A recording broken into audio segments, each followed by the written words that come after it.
कहे एकदम तले तू कह दे अरे हम का कहे अरे ताला में चाबी डाल दो अरे हो करे जाए कल हाफ पैंट पे जाना है इसमें खाने एक और चाबी लो एक और चाबी लो एक और चाबी लो कमे में फरिया दिया हां अब कितना सुंदर होता हां कि यही बाजे दारू चढ़ा के अरे आरे ऊपर से मुंह महका के एकरा के कहत आई एकर हां कि हम सुत जाइब हो कि पाला से पाला सटा आई छुपा के काहे बोलत रे कमाड़ी के जैसे गाना बहु से गावो फिर पाछा से पाछा सटा के कहो पाला कुछ कहला कमाड़ी अच्छा ठीक बा कि यही बाजे दारू चढ़ा के ऊपर से मुंह महका यही बाजे दारू चढ़ा के ऊपर से मुंह महका के हम सुत जाइब हो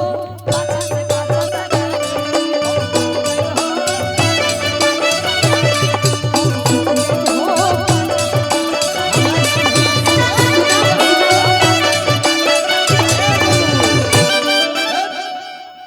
कि होलिया में धोखा देला समोलिया दारू पिए जाई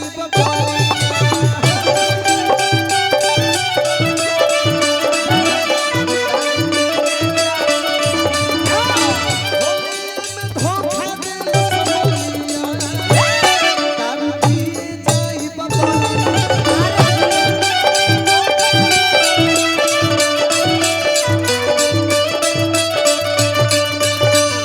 पिए जाई बोलिया दारू पिए जाई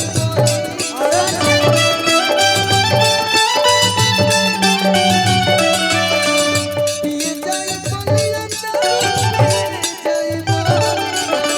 होलिया में धोखा देला समोलिया दारू पिए बोलिया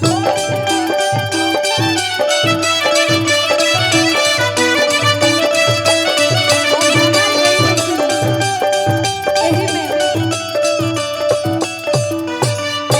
और एही में हमार सुना कि कहीं कैसे महीना से होलिया जीजा में सतेले होलिया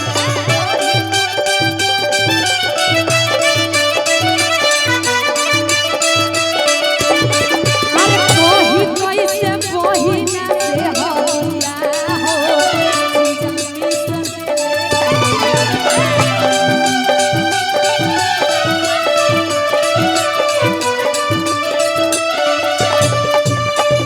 सतेले कोलिया हो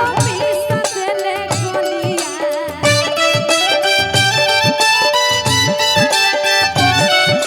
सतेले कोलिया हो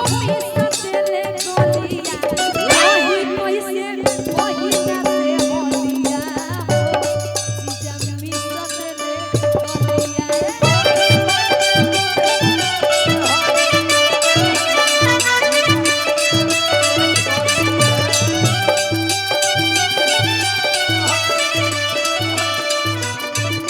अब सुनो धुन ये है लय ये लेकिन शब्द बदल गए अच्छा कैसे अरे जोहिया से फागुन बाटे चढ़ल केकरा खातिर कहत नहीं अच्छा के करे भौजी लोग खातिर कि जोहिया से फागुन बाटे चढ़ल बैगन के बामोड़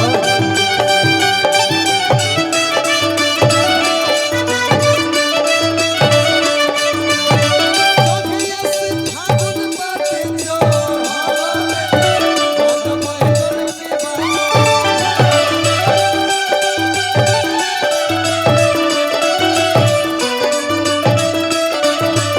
बैगन के बामोड़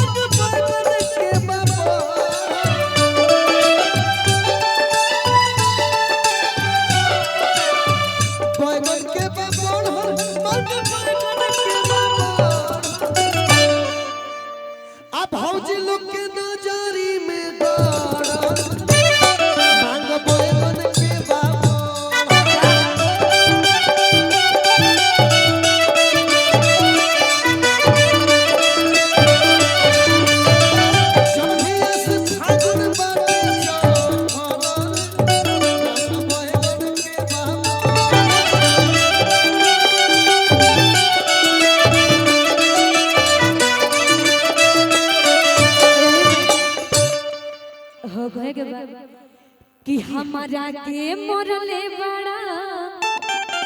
आज मोली के मरवा हो कि जाते बानी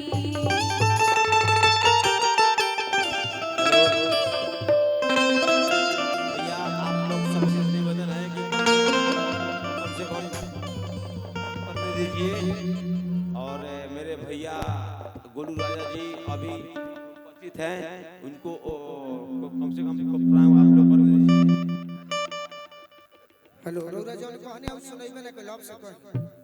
साउंड का बढ़ा देले। Hello hello,